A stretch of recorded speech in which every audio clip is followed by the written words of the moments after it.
Welcome back to GK master classes. कैसे हैं आप सब लोग? आई होप आप सभी ठीक होंगे। आज की वीडियो जो है वीडियो लेक्चर, इसमें हम बात करेंगे top most MCQs on environment, ecology and biodiversity.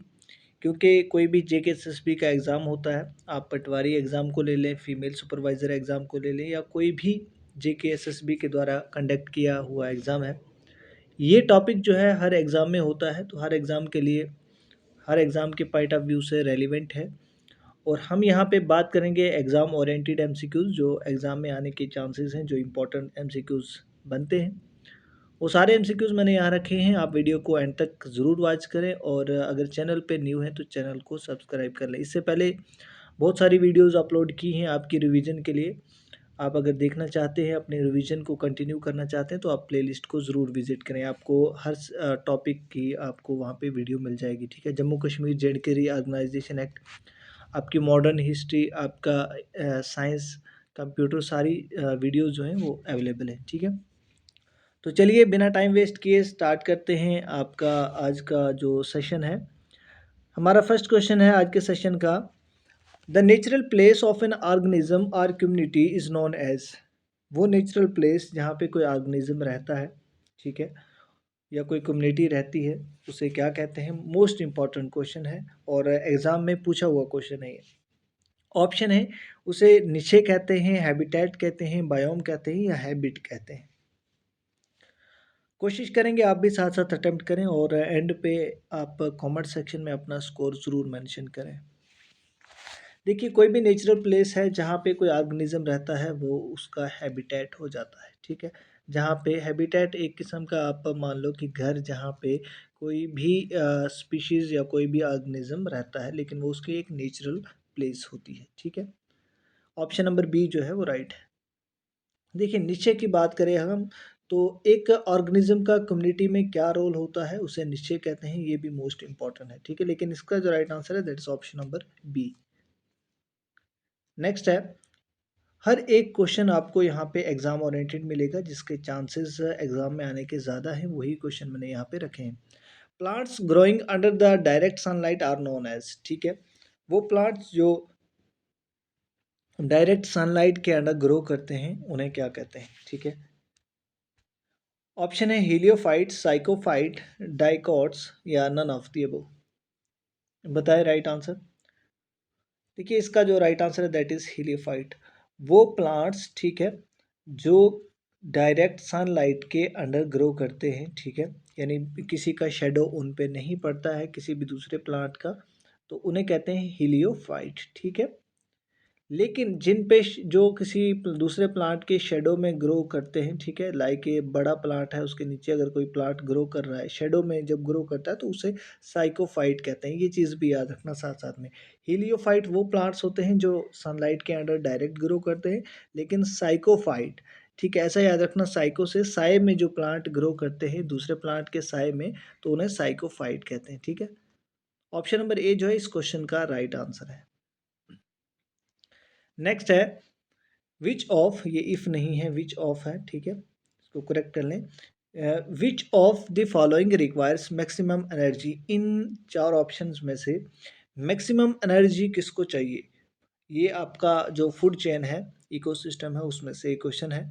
क्या प्राइमरी प्रोड्यूसर को चाहिए ज़्यादा एनर्जी, सेकेंडरी कंज्यूमर को चाहिए, प्राइमरी कंज्यूमर को चाहिए, या नन ऑफ द अबव, या इनमें से कोई नहीं? देखिए, बात करें हम फूड चेन की, तो प्राइमरी प्रोड्यूसर जो होते हैं वो प्लांट्स होते हैं, ठीक है, जो जिनसे आपकी फूड चेन जो है वो स्टार्ट होती है, प्लांट्स हो या ग्रास हो, तो उनको प्राइमरी प्रोड्यूसर को सबसे ज़्यादा एनर्जी की ज़रूरत है, क्योंकि एनर्जी ट्रांसफॉर्म होती है one trophic level to another trophic level, और पहले में एनर्जी ज़्यादा होगी तो ही पॉसिबल होता है अच्छी एनर्जी जो है वो यूनिडायरेक्शनल में ट्रांसफ़र हो, ठीक है। ऑप्शन नंबर ए जो है वो राइट था। नेक्स्ट है, in an ecosystem the energy flows is always. देखिए, अभी हमने डिस्कस किया इकोसिस्टम में एनर्जी जो है वो किस डायरेक्शन में फ्लो करती है। ऑप्शन है ऑलवेज एनी डायरेक्शन, किसी भी डायरेक्शन में, always unidirectional, always bidirectional यानी दो तरीके से, ऑल ऑफ द अबो, या ऑल ऑफ द अबो है, या इस सभी डायरेक्शन में फ्लो करती है। तो बताएं राइट आंसर। देखिए इसी तरह के क्वेश्चन आपको जेकेएसएसबी के एग्जाम में मिलेंगे, और ये क्वेश्चन भी ऑलरेडी पूछा हुआ है। तो जो इकोसिस्टम में एनर्जी फ्लो करती है वो यूनी डायरेक्शनल में फ्लो करती है, कभी भी रिवर्स नहीं होती है, एक ही डायरेक्शन में फ्लो करती है। नेक्स्ट है global warming is expected to result in, ठीक है, ग्लोबल वार्मिंग से क्या होता है? ऑप्शन है इंक्रीज सी लेवल, क्या उससे सी लेवल इंक्रीज हो जाता है? चेंज इन क्रॉप्स पैटर्न, क्या जो फसलें उगाई जाती हैं और उसमें कोई चेंजेस आ जाती है उसके पैटर्न में? Change in coastal area, coastal line, जो कोस्टल लाइन होती है, ठीक है, समुद्र के पास वाले एरियाज, क्या उनमें कोई चेंज आ जाती है? All of the above. तो देखिए जब भी ग्लोबल वार्मिंग होती है, टेम्परेचर जब आपके एटमॉस्फेयर में बहुत ज़्यादा हो जाता है तो उससे ग्लेशियर्स मेल्ट करते हैं, ठीक है। आपके जो ग्लेशियर्स होते हैं ना, बर्फ़ के जो पहाड़ बड़े बड़े होते हैं, वो मेल्टिंग करने लग जाते हैं, और जब मेल्ट करते हैं तो पानी आता है, तो उससे सी लेवल भी इंक्रीज़ हो जाता है, ठीक है। उससे क्रॉप्स के पैटर्न में भी चेंज आ जाती है, और कोस्टल लाइन में भी इंक्रीज़ और डिक्रीज़ आपको देखने को मिलता है। तो कह सकते हैं हम कि ऑल ऑफ द अबव जो है इसका राइट आंसर है, ठीक है। ये सारी चीज़ें ग्लोबल वार्मिंग से हो जाती है, ठीक है। Which of the following ecosystem covers the largest area of the earth surface? कौन सा इकोसिस्टम जो है वो सबसे ज़्यादा एरिया अर्थ सरफेस पे कवर करता है? ऑप्शन है desert ecosystem, grassland ecosystem, mountain ecosystem, या मैराइन इकोसिस्टम। देखिए अगर आपने वर्ल्ड मैप भी देखा होगा तो आप इजीली इसका आंसर कर पाएंगे। देखिए मैराइन इकोसिस्टम जो है लार्जेस्ट एरिया कवर करता है, ठीक है। मैराइन होता है जो पानी के में होते हैं, जो भी जो इकोसिस्टम पानी के रिलेटेड होते हैं, ठीक है, वाटर बॉडीज के। चले नेक्स्ट। नेक्स्ट है ozone hole over Antarctica was discovered in. देखिए मेरी कोशिश ये रहती है कि मैं आपको एग्ज़ाम ओरिएंटेड कुछ ऐसा ऐसे भी होते हैं कि आपको इतना हाई लेवल का जो है कंटेंट प्रोवाइड कर दे जो एग्ज़ाम में आने के कोई चांसेस नहीं होते। हमने यहाँ पे कोई पीएचडी नहीं करनी है, हमने कोई यहाँ पे कोई फ़िलासफ़ी नहीं करनी है। हमारा जस्ट एग्ज़ाम हमने क्लियर करना है, वही मकसद होता है। उसी अंदाज़ से हम यहाँ पे आपके लिए एमसीक्यूज़ लाते हैं, और जो क्वेश्चन एग्ज़ाम हम पीछे 3-4 एग्ज़ाम जेकेएसएसबी के जो हुए हैं, उनको देखकर जो क्वेश्चन वहाँ पे जिस लेवल के पूछे जाते हैं, वही क्वेश्चन मैं कोशिश करता हूँ हर एक वीडियो में लाने की, और उसी पैटर्न पे होता है। तो बताएं ozone hole over Antarctica was discovered in. Ozone hole जो एंटार्क्टिका में डिस्कवर्ड हुआ था वो कब हुआ था? ऑप्शन है 1973, 1985, 1987, 1972। बताएं राइट आंसर। देखिए ये सारे ईयर्स इंपॉर्टेंट हैं, इनकी कुछ ना कुछ इंपॉर्टेंस है। बताएं राइट आंसर। ओजोन होल जो एंटार्क्टिका में डिस्कवर हुआ है वो 1985 में। अब आपके लिए एक होमवर्क छोड़ता हूँ, अगर मैं इतना कर रहा हूँ आपके लिए तो आपका भी फ़र्ज़ बनता है, आप मुझे बताएंगे ओजोन होल को सबसे पहले किसने डिस्कवर किया है। आपने क्या करना है, कमेंट करके इसका आंसर बताना है कि ozone hole was discovered by this, ठीक है। तो आप इसका ज़रूर होमवर्क है ये आपके लिए, कमेंट में आप ज़रूर, आप मैक्सिमम कमेंट करते हैं, बहुत अच्छा लगता है जब आप कमेंट करते हैं, क्योंकि लगता है कि ये टू वे कम्युनिकेशन है। क्योंकि वन वे कम्युनिकेशन में मज़ा नहीं आता, जब आपका भी वहाँ से थोड़ा बहुत रिस्पांस इनडायरेक्टली आ जाता है कमेंट में तो बहुत अच्छा लगता है। आप बहुत अच्छे से लाइक भी करके जाते हैं, मैक्सिमम बच्चे ने लाइक किया है। तो अगर हम एफ़र्ट्स कर रहे हैं तो आपका भी थोड़ा बहुत दायित्व बनता है, फ़र्ज़ बनता है। तो देखिए अगर हम बात करें 1972 की, तो ये ईयर इसलिए इम्पोर्टेंट है क्योंकि वाइल्ड लाइफ प्रोटेक्शन एक्ट जो है इसी ईयर में पास हुआ। वाइल्ड लाइफ प्रोटेक्शन एक्ट याद रखना। देखिए यहाँ थोड़ा क्लियर कर लेते हैं। 1972 में वाइल्ड लाइफ प्रोटेक्शन एक्ट, ठीक है, याद रखना।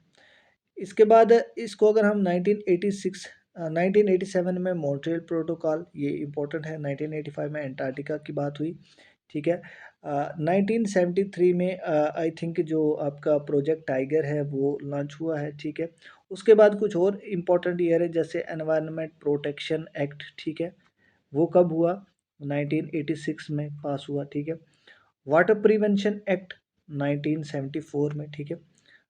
वाटर वाटर प्रिवेंशन एक्ट, ठीक है, 1974 में। तो ये सारे एक्ट्स इंपॉर्टेंट हैं, इसलिए मैं यहाँ पे डिस्कस कर रहा हूँ।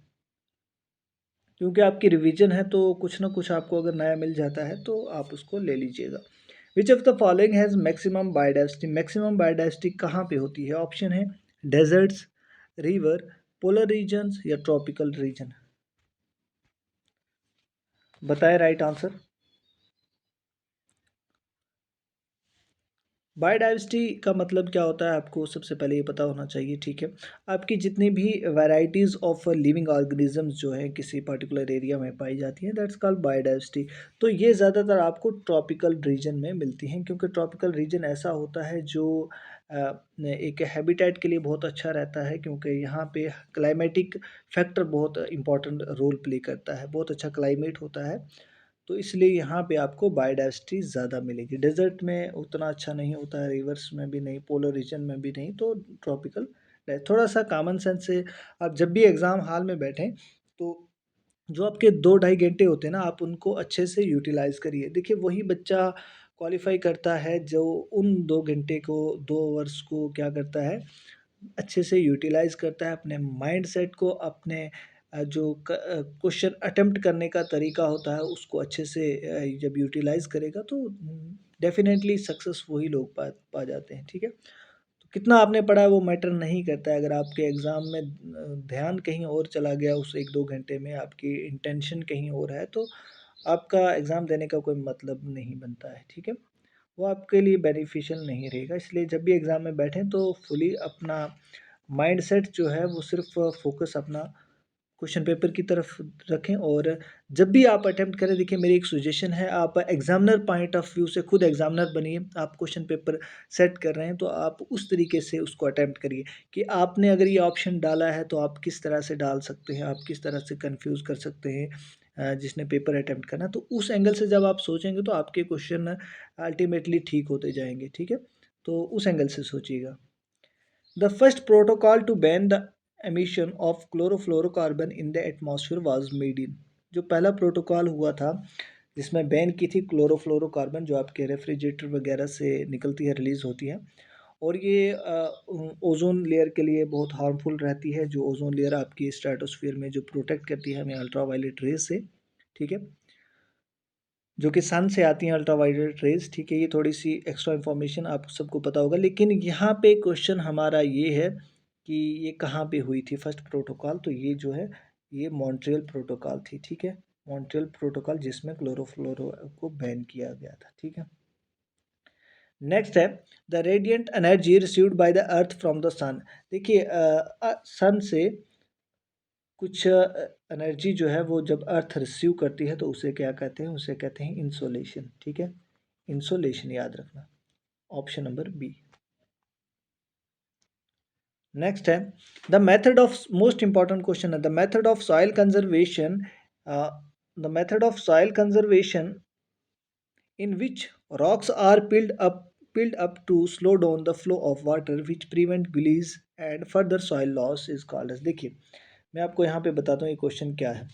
क्वेश्चन में बोला गया है कि सॉइल, मिट्टी को बचाना है, किससे, इरोजन से बचाना है, तो इसके लिए हम रॉक्स, पत्थर वगैरह हम बीच में डाल देते हैं, ठीक है। ऐसे गुलीज में हम बीच में पत्थर डाल देंगे तो इससे क्या होगा, जितनी भी सॉइल इरोजन होगी वो यहाँ पे रुक जाती है, सॉइल जितनी भी इरोड हो रही होती है वो यहाँ पे रुक जाती है। रॉक्स हमने डालें तो उसे क्या कहते हैं, देखिए रॉक का है तो इसे हम रॉक डैम ही कहेंगे, ठीक है। टेरेस फार्मिंग क्या होती है, जब आप step by step hilly areas में कल्टीवेशन करते हैं, लाइक ऐसे ऐसे आप कल्टीवेशन करते हैं सो दैट इरोजन जो है वो कम हो, जितनी भी सॉइल इरोजन है उसको कम करने के लिए टेरेस फार्मिंग होती है। स्लैश बर्न क्या होता है, स्लैश बर्न कल्टीवेशन एक होती है जिसमें हम एक खेत को कुछ टाइम के लिए जलाकर उसको वैसे ही रख देते हैं और दूसरे खेत पे शिफ्ट हो जाते हैं, दूसरे फील्ड में क्रॉप कल्टीवेशन करते हैं। देन बाद में उस कुछ ईयर्स के बाद हम उसी खेत में आ जाते हैं जिसको हमने जलाकर रखा होता है, ठीक है। तो उसे कहते हैं स्लैश बर्न कल्टीवेशन। लेकिन हमारा यहाँ जो आंसर है that is rock dam cultivation. देखिए एक क्वेश्चन के साथ साथ हम कोशिश कर रहे हैं आपको थोड़ी सी बहुत इन्फॉर्मेशन दे दी, क्योंकि ये आपका लास्ट टाइम है, क्रूशियल टाइम है, कुछ भी आ सकता है आपको एग्जाम में, you have to prepare for that. Next है Ranthambore national parks is located in which state of India. देखिए कुछ नेशनल पार्क्स को भी आप देख कर जाइएगा जितनी भी इंपॉर्टेंट है। क्वेश्चन लाने का मतलब ये होता है कि आपको बस याद करवाया जाए कि ये क्वेश्चन अगर आपका ठीक होता है या नहीं होता, तो आपको इस फील्ड में जाकर फिर से स्टडी करनी है, रिवाइज करना है, यही मकसद होता है। रणथंभौर नेशनल पार्क कहाँ पे है? बहुत आसान है और ये एग्जाम में पूछा हुआ है, ये राजस्थान में लोकेट करता है। वैसे ही गिर नेशनल पार्क है, अगर गिर नेशनल पार्क का पूछा जाए तो वो गुजरात में है। वैसे ही जम्मू कश्मीर में भी बहुत सारे नेशनल पार्क है, लाइक डची गाम नेशनल पार्क है, सलीम अली नेशनल पार्क है, उसके बाद किश्तवाड़ नेशनल पार्क है। जो लेह लद्दाख में है वो हेमिस नेशनल पार्क है, तो वो भी इम्पोर्टेंट हो जाती हैं, आप उनको भी देख लीजिएगा, ठीक है। तो आज की वीडियो में फ़िलहाल इतना नहीं, अभी क्वेश्चन है, आप इसको देख लीजिएगा 4, 12, 13, ठीक है। देखिए, ये मैंने ऊपर ही डिस्कस किया था, इकोलॉजिकल नीचे किसे कहते हैं? क्या वो साइज ऑफ कम्युनिटी होता है, या role of organism play in community, impact of community on climate, या नन ऑफ दीज? बताइए राइट आंसर। देखिए, एक अनाउंसमेंट मैं करना चाहता हूँ, मैक्सिमम ने जो फीमेल सुपरवाइज़र के लिए या पटवारी के लिए तैयारी कर रहे हैं, तो हमने रिवीजन के लिए आपके लिए कुछ एमसीक्यूज़ रखे हैं, जो आपको इस इन लास्ट डेज़ में आपको बेनिफिट देंगे। और उसमें science, computer, GK, J and K reorganisation act के जितने भी पीवाईक्यूज़ हैं, वो 1900 प्लस एमसीक्यूज़ कंपाइल्ड वे में आपको मिल जाएगी पीडीएफ। और 5 GK with special reference to Jammu and Kashmir के मॉक टेस्ट जो हैं विद आंसर के आपको व्हाट्सएप पे मिल जाएंगे। मैक्सिमम ने परचेज़ कर लिया, अगर आप भी रहते हैं, आपने अभी तक नहीं लिया है, तो आप इस व्हाट्सएप नंबर पे मैसेज करके ले सकते हैं। बहुत मिनिमम प्राइस है, बिल्कुल ना के बराबर है, आपकी एक आइसक्रीम के बराबर हो सकती है। तो आप उसको ले लीजिएगा, एक दिन आइसक्रीम मत खाइए, लेकिन अपने रिवीजन को कंटिन्यू उससे कर लिया, हो सकता है आपको वहाँ से एमसीक्यूज़ काफ़ी देखने को मिल जाएँ। और ऐसा हुआ है, जितने भी एग्ज़ाम पीछे हुए हैं, आपका फाइनेंस एसआई का हुआ है, 3-4 एग्ज़ाम हुए, उन पीडीएफ में से मैक्सिमम क्वेश्चन रिपीट हुए हैं, खासकर जम्मू कश्मीर के। ठीक है, तो आप इस नंबर पे व्हाट्सएप मैसेज कीजिए, आप पीडीएफ ले लीजिए, ठीक है। इकोलॉजिकल निशे किसे कहते हैं? ये क्या करता है कि एक ऑर्गेनिज्म का रोल क्या है कम्युनिटी में, उसे कहते हैं इकोलॉजिकल निशे, ठीक है। तो आज की वीडियो इतनी है, आपके लिए जो होमवर्क मैंने रखा है, आपने बताना है ओजोन होल किसने डिस्कवर किया था अंटार्कटिका में, तो आप उसका कमेंट सेक्शन में ज़रूर आंसर करें। और वीडियो कैसी लगी वो भी आप कमेंट में बताएंगे, लाइक करके ज़रूर जाएं। और अगर चैनल पे न्यू हैं, इस तरह की वीडियो आप चाहते हैं, तो चैनल को सब्सक्राइब कर लें, आपको यहाँ से बहुत बेनिफिट होने वाला है। जीके, साइंस, कंप्यूटर एक्स्ट्रा जितनी भी ये चीज़ें, आपको स्पेशलाइजेशन को छोड़ के बाकी यहाँ से आपके 60 मार्क्स, यहाँ से अगर आप प्लेलिस्ट में जाएंगे तो आपको बहुत अच्छे से वो 60 मार्क्स सिक्योर करने में बहुत हेल्पफुल ये चैनल रहने वाला है, ठीक है। सो मिलते हैं नेक्स्ट वीडियो में, थैंक्स फॉर वॉचिंग।